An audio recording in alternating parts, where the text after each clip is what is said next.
Este es un problema de dinámica de rotación, el llamado péndulo cónico. Si tenemos una cuerda, un hilo sin masa e inextensible, del que cuelga una masa y empezamos a mover así, la masa empieza a describir una circunferencia horizontal. Cogiendo el péndulo y la circunferencia que describe, en realidad está dibujando un cono. De ahí el concepto, el nombre de péndulo cónico. Insisto, tenemos un hilo del que cuelga una masa M y empieza a dar vueltas horizontales de forma que el péndulo se desplaza de la posición vertical y el péndulo y la masa que describe una circunferencia están representando, describiendo un cono. Por tanto, vámonos a la masa y sobre la masa vamos a ver qué fuerzas y aceleraciones hay implicadas.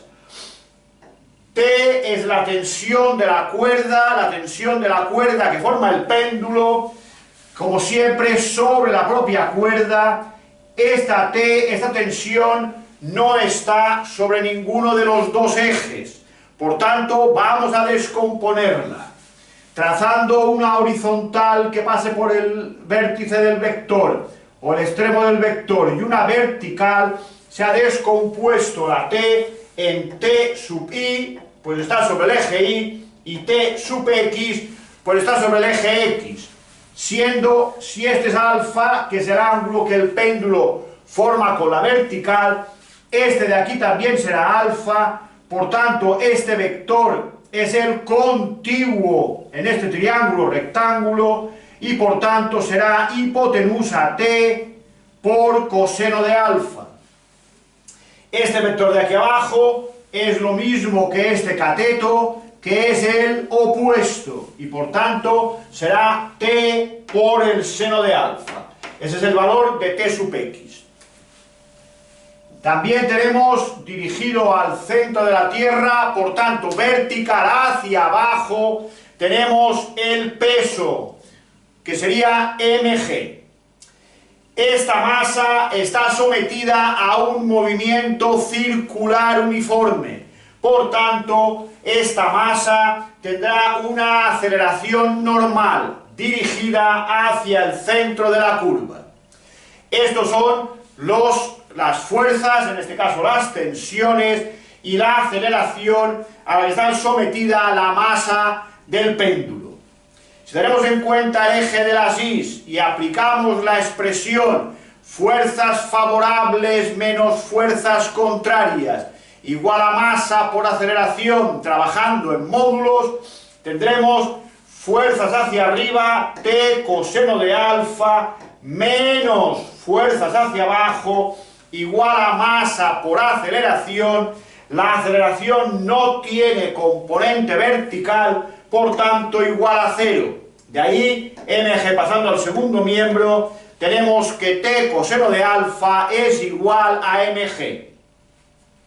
Si vamos al eje X, fuerzas favorables menos fuerzas contrarias igual a masa por aceleración, cogiendo como favorables las que tienen la dirección y el sentido de la aceleración, tendremos que T sub X, es decir, T seno de alfa, es igual a masa por la aceleración, que es la aceleración normal, como tal, v cuadrado partido r o omega cuadrado por r. Fórmulas del movimiento circular uniforme. Por tanto, tenemos T coseno de alfa es mg y T seno de alfa es esta expresión. Si dividimos T seno de alfa entre T coseno de alfa, T seno de alfa es m omega cuadrado por r, T coseno de alfa es mg, las m se van, las t se van, seno partido coseno es tangente y me queda que la tangente de alfa es omega cuadrado r partido g. Tenemos pues una fórmula, dos fórmulas, tres fórmulas para el péndulo cónico, pero además tenemos que si esto es L, y eso es el radio de la curva que describe, entonces el seno de alfa es cateto opuesto partido hipotenusa. La L pasa al primer miembro, R es L por el seno de alfa. Por tanto, debemos también de establecer una relación entre el radio y la longitud del péndulo gracias al ángulo que el péndulo forma con la vertical que hemos llamado alfa. Por tanto, R es L por el seno de alfa. Esto sería el formulario deducido del péndulo cónico. Ahora vamos a hacer el ejercicio. En el ejercicio me dice que hay que calcular el periodo de un péndulo de 1 metro de longitud que se ha desplazado de la vertical un ángulo de 15 grados. Tenemos que calcular el periodo. De la fórmula tangente de alfa igual a omega cuadrado R partido G, recordad que la omega es 2pi partido el periodo, omega es 2pi partido el periodo, por tanto, omega cuadrado es 4pi cuadrado partido periodo al cuadrado, y que la R es L seno de alfa.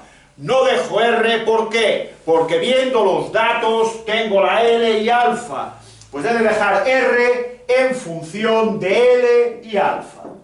Partido por G, que es esta de aquí, despejando t cuadrado pasaría al primer miembro, la tangente pasaría al segundo, 4pi cuadrado L seno de alfa, partido G y partido tangente de alfa. Simplemente ahora sustituyendo, 4pi cuadrado, la L vale 1, la longitud del péndulo, el ángulo es 15, la gravedad es 9,8 y me da 3,89. Ojo, eso es t cuadrado. Para hallar t hay que hacer la raíz cuadrada de esa expresión y nos queda 1,97 segundos.